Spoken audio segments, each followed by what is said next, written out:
ওয়াকুল্লু বিদআতিন দালালা ওয়াকুল্লু দালালা ফিন্নার। নবীজি ইরশাদ করেছেন প্রত্যেক নব আবিষ্কৃত বিষয় হচ্ছে বিদআত, আর প্রত্যেক বিদআত হচ্ছে গুমরাহি, আর প্রত্যেক গুমরাহি হচ্ছে জাহান্নামী। এই হাদিসকে এনে অনেকে ঈদে মিলাদুন্নবী পালনকারীদেরকে বিদআতি বলতে চায়, যেহেতু বর্তমান সময়ে যে সকালে যে সুরতে যে কাঠামোতে ঈদে মিলাদুন্নবী উদযাপন করা হয় নবীজি সাল্লাল্লাহু আলাইহি ওয়াসাল্লাম সেইভাবে উদযাপন করেনি, তাহলে কুল্লু মুহদাসাতিন বিদআ, অর্থাৎ প্রত্যেক নব আবিষ্কৃত বিষয় বিদআত। এই হাদিসের আলোকে যদি ঈদে মিলাদুন্নবী বিদআত হয়, তাহলে এই একই হাদিসের আলোকে সিরাতুন নবী মাহফিল বিদআত, কোরআন প্রতিযোগিতা বিদআত, তাফসীর কোরআন মাহফিল বিদআত, দোয়া মাহফিল বিদআত, খতমে বুখারী বিদআত, এই সমস্ত আমলকে বিদআত বলতে হবে। তবে হ্যাঁ, নবীজি সাল্লাল্লাহু আলাইহি ওয়াসাল্লামের এই হাদিসের অর্থ এই নয় যে প্রত্যেক নব আবিষ্কৃত বিষয় বিদআত। নবীজি সাল্লাল্লাহু আলাইহি ওয়াসাল্লাম তো আরো ইরশাদ করেছেন, মান সান্না সুন্নাতান হাসানাতান কানা লাহু আজরুহা ওয়া আজরু মান আমিলা বিহা। যখন কেউ একটি উত্তম সুন্নাত আবিষ্কার করে, ওই উত্তম সুন্নতের উপরে যে আমল করে আল্লাহ পাক তাকেও সেই আমলের সওয়াব দান করে, এবং তার দেখা দেখি যারা আমল করে আল্লাহ পাক তাদেরকেও সওয়াব দান করে। তো এটা হচ্ছে সুন্নাতে হাসানা। এই জন্য মুহাদ্দিসিনে কেরাম বিদআতকে দুই ভাগে বিভক্ত করেছেন। ইমাম শাফিঈ রাহমাতুল্লাহি আলাইহি বলেন, ইমাম নববী রাহমাতুল্লাহি আলাইহি বলেন, ইমাম ইবনে হাজার আসকালানী রাহমাতুল্লাহি আলাইহি প্রত্যেকেই বিদআতকে দুই ভাগে বিভক্ত করেছেন। একটি হচ্ছে বিদআতে হাসানা,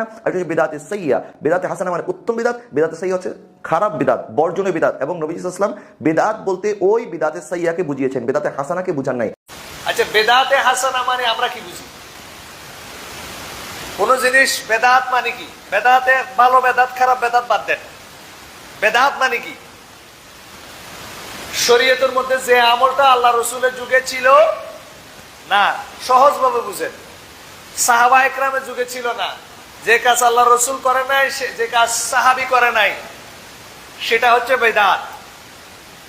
আপনি বলতেছেন মিলাদুন নবী বেদাত, কিন্তু বেদাতে হাসানা। নবীজি সাল্লাল্লাহু আলাইহি ওয়াসাল্লামের আগমনকে কেন্দ্র করে কেউ যদি নামাজ পড়ে, ইবাদত বন্দেগী করে, রোজা পালন করে, সদকা খায়রাত করে, কোরআন তেলাওয়াত করে, মানুষকে খাবার খাইয়ে তারা যদি উদযাপন করে, আল্লাহর নিয়ামতের শুকরিয়া আদায় করে, তাহলে এটা কখনোই বেদাতে সাইয়্যা হবে না, বরং এটা বেদাতে হাসানা হবে। এটা হযরত ইবনে হাজার আসকালানী রাহমাতুল্লাহি আলাইহির ফতোয়া।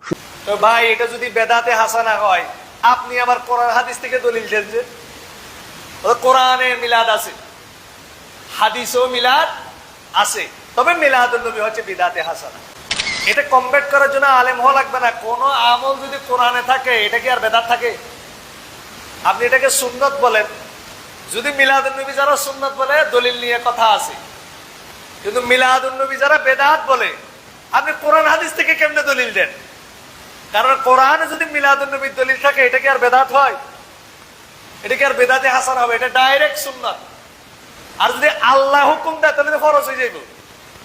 বলতে কোরআনে দলিল, কোরআনে আল্লাহ ইউসাল্লুনা আলান নবী, মিলাদ করেছেন আল্লাহ। শুনছেন না এরকম? মিলাদ করছে কে? কথা বলছ না। ইন্নাল্লাহা ওয়া মালাইকাতাহু ইউসাল্লুনা আলান, তাহলে মিলাদুন নবী ডাইরেক্ট করছে কে? আল্লাহ। সুন্নাত, তাহলে এটা ফরজ হয়ে গেল না? আবার বলতে আল্লাহ রসুল নিজে মিলাদ করছে, তাহলে আল্লাহ করছে ফরজ, রসুল করছে সুন্নাত, আপনি সব বাদ দিয়ে এটা বিদআত কেন বানাইলেন?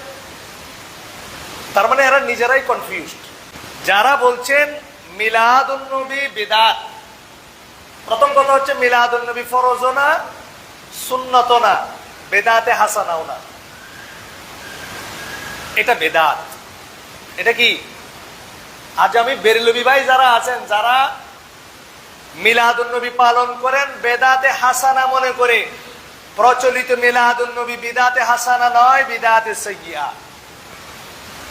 ইমাম সুয়ুতী রাহমাতুল্লাহ আলাইহি একটা বই লিখেছেন, হুসনুল মাকসিদ ফি আমালিল মাউলিদ। 900 হিজরির আলেম, মিলাদুন নবী নিয়ে তিনি একটা বই লিখেছেন। তিনি মিলাদুন নবীর কিছু টার্মস নিয়ে এসেছেন। মিলাদুন নবীতে মানুষ কি করবে? ইজমাউন নাস, কিছু মানুষ একত্রিত হবে, ওয়া কিরাআতু মা তায়াসসারা মিনাল কোরআন, কোরআন তেলাওয়াত করবে, জিকির আসগার করবে, আল্লাহ রাসূল সাল্লাল্লাহু আলাইহি ওয়াসাল্লামের জীবনী আলোচনা করবে। এতটুকুর মধ্যে কোনো ব্যক্তি যদি সীমাবদ্ধ থাকে, তিনি বলছেন হুয়া মিন বিদইন হাসানাতিন আল্লাতী ইউসাবু আলাইহা সাহিবুহা লিমা ফিহি মিন তা'যীমি কদরি নবী সাল্লাল্লাহু আলাইহি ওয়াসাল্লাম। মোদ্দা কথা হচ্ছে যে ইমাম সুয়ুতী বলতে চাচ্ছেন, উনি বিদআতে হাসানা বলেছিলেন এটাকে। মিলাদুন নবী পালন করাটা উনি বলেছিলেন বিদআতে হাসানা। আমি আশা করি যে ব্যক্তি মিলাদুন নবী পালন করবে সে সওয়াব পাবে। কেন? রাসূলুল্লাহ সাল্লাল্লাহু আলাইহি ওয়াসাল্লামের সম্মানার্থে। তাহলে মিলাদুন নবীতে সে কি করবে? কোরআন তেলাওয়াত করবে, রাসূলের জীবনী আলোচনা করবে। এটা ছিল ইমাম সুয়ুতীর মধ্যে সীমাবদ্ধতা।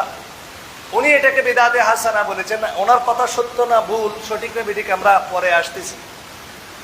বিদআতে হাসানাকে যারা মিলাদুন নবীকে যারা বিদআতে হাসানা বলে এসেছেন, তারা কিছু কন্ডিশন আরোপ করেছেন। মিলাদুন নবীতে আপনি আপনার সুযোগ অনুযায়ী কোরআন তেলাওয়াত করলেন, দান সাদাকা করলেন, তাহলে এটা বিদআতে হাসানা হতে পারে। আমাদের সমাজে যে প্রচলিত মিলাদুন নবী দেখা যায়, সেই প্রচলিত মিলাদুন নবী বিদআতে হাসানা নয়। বেরলভী ভাইদের মতানুযায়ী যদি এটাকে বিদআতে ধরা হয়, আমাদের বক্তব্য হচ্ছে প্রচলিত মিলাদুন নবী বিদআতে সাইয়্যিআ। এক নাম্বার প্রশ্ন, এটা খারাপ বিদআত কেমনে, কিভাবে এটা খারাপ বিদআত, দলিল কি? প্রথম কথা হচ্ছে, প্রচলিত মিলাদুন নবী আমল করার কারণে যারা মিলাদুন নবী আমল করে তাদের ফরজ আমল ছুটে যায়। কোন আমলের কারণে বিদআতে হাসানাকে আপনি যে আমল বলতেছে, এই আমলের কারণে যদি আপনার ফরজ আমলের ত্রুটি হয়, তখন ওই বিদআত পালন করাটা কি আপনার জন্য জায়েজ আছে? আমার কথাটা বুঝিয়েন। বলে হুজুর, যদি প্রচলিত মিলাদুন নবী আমি পালন করি, আমার ফরজ আমলে কি ক্ষতি হবে? আপনি যদি আপনার বাড়িতে মিলাদুন নবী পালন করতেন ঘরে বসে, তাহলে আপনার জন্য কোনো ক্ষতি থাকতো না। আপনি ফজরের টাইমে ফজর পড়তেন, জোহরের টাইমে জোহর পড়তেন, আসরের টাইমে আসর পড়তেন, মাগরিবের টাইমে মাগরিব পড়তেন, এশার টাইমে এশা পড়তেন, যদি আপনি ঘরের মধ্যে মিলাদুন নবী পালন করতেন। 30 লক্ষ মানুষ যদি এই মিলাদুন নবীতে আসে, সালাত আদায় করার জন্য 1000 লোক মসজিদের মধ্যে দাঁড়াবে না। শুধুমাত্র আল্লাহ রসুলের জন্য সে মিলাদুন নবী পালন করার জন্য 4 ওয়াক্ত ফরজ সালাত সে মাটির সাথে মিশিয়ে দিয়েছে। তাহলে এটা বেদাতে হাসানা হবে না বেদাতে সাইয়্যিআ হবে? এটা খারাপ বেদাত। ফরজ আমল আপনার নষ্ট করে দিয়েছে। আপনি ঘরে থাকলে আপনি এতগুলো আমল আপনার নষ্ট হইতো না, নাম্বার 1। 2 নাম্বার বিষয়, আল্লাহ রসুল সাল্লাল্লাহু আলাইহি ওয়াসাল্লাম বলেছেন, ঈমানের সর্বনিম্ন শাখা হচ্ছে ইমাতাতুল আযা আনিত তরিকি, রাস্তা থেকে কষ্টদায়ক জিনিস সরিয়ে দেওয়া। রাস্তার মধ্যে একটা ইট আছে, মানুষ ওইদিকে গেলে হুচট খেতে পারবে, হুচট খেতে পারে, এই জন্য এটাকে সরিয়ে দেওয়া ঈমানের সর্বনিম্ন শাখা। যদি আপনি সরিয়ে না দেন, আপনি গুনাহগার হবেন। ঈমানদার ব্যক্তির দাবি রাস্তা থেকে কষ্টদায়ক বস্তু সরিয়ে দিতে হবে। কোন ব্যক্তি রাস্তার মধ্যে যদি বসে থাকে, তাকে 5টা হক আদায় করতে হয়। 1, যারা রাস্তার মধ্যে আসা যাওয়া করবে প্রত্যেককে সালাম দিতে হবে। 2, রাস্তা থেকে কষ্টদায়ক বস্তু সরিয়ে দিতে হবে। 3, আমর বিল মারুফ ওয়া নাহি আনিল মুনকার করতে হবে, ভালো কাজের আদেশ দিতে হবে, মন্দ কাজে নিষেধ করতে হবে। আপনি বেশি কিছু করেন নাই, খালি রাস্তা ধারে একটু বসছেন। যদি আপনি 5টা হক আদায় না করেন, আপনি গুনাহগার হবেন। রাস্তার পাশে বসা আপনার জন্য জায়েজ নাই। এই যে জ্যৈষ্ঠ জুলুসে ঈদে মিলাদুন নবী করার জন্য এতগুলা গাড়ি আনা হলো, রাস্তা ক্লিয়ার করতে বলেছেন রাসূলুল্লাহ সাল্লাল্লাহু আলাইহি ওয়াসাল্লাম, প্রতিবন্ধকতা করতে মানা করেছেন। পুরো চট্টগ্রাম শহর আপনি জাম করে দিলেন। এটা সওয়াবের কাজ না গুনার কাজ? গুনাহের কাজ। কালকে যদি আপনার বাসায় কোনো অসুস্থ ব্যক্তি হয়, আপনি হাসপাতালে নিয়ে যেতে পারবেন না, আপনি কোথাও মুভ করতে পারবেন না। এত বেশি সাউন্ড দেয়া হয়। প্রত্যেকটা বাসের মধ্যে 2টা করে মাইক। 50,000 যদি বাস হয়, 1 লাখ মাইক। হৃদরোগী আছে এবং 16 শহর 5 লাইসের মধ্যে যেখানে মূল যে জশ্নে জুলুসটা করা হয়, প্রত্যেকটা বড় বড় হাসপাতাল এটার আশেপাশে। পার্ক ভিউ হসপিটাল, ইবনে সিনা হসপিটাল এবং চকবাজারের যে চিটাগাং মেডিকেল হতে শুরু করে বড় বড় সমস্ত হসপিটাল, সিএসসিআর হতে শুরু করে সবগুলো হসপিটাল হচ্ছে ওই লাইনে।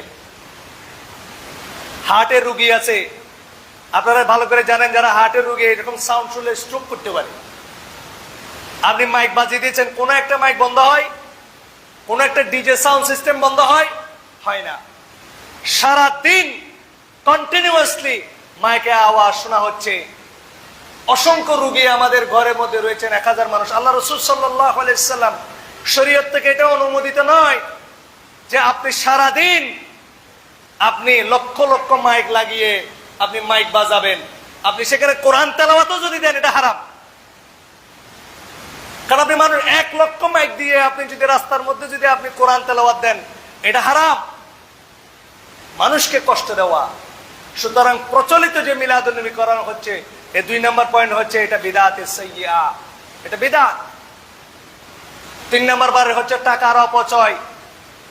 আপনি বাসায় থাকলে আপনি ঘরের থেকে খাইতেন, ইচ্ছা মতো খানা পিনার অপচয় করা হয়। যদি বা ওনারা দলিল দেয় রাসূলুল্লাহ সাল্লাল্লাহু আলাইহি ওয়াসাল্লাম মিলাদ পালন করেছেন সিয়াম রেখে, তো আপনারা কি করেন? আপনারা ডিজে পার্টি করতেছেন এখানে, সিয়াম রাখেন বাসায়। চিন্তা করে দেখেন, প্রচলিত যে মিলাদুন নবী আমাদের সমাজে করা হচ্ছে, এটার কারণে শরীয়তের প্রত্যেকটা বিধান লঙ্ঘন করা হচ্ছে, মানুষকে কষ্ট দেওয়া হচ্ছে, টাকা পয়সার অপচয় করা হচ্ছে, ফরজ আমল ছুটে যাচ্ছে, যার কারণে প্রচলিত এই মিলাদুন নবী এটা বিদাতে সাইয়্যিআ, এটা খারাপ বিদাত।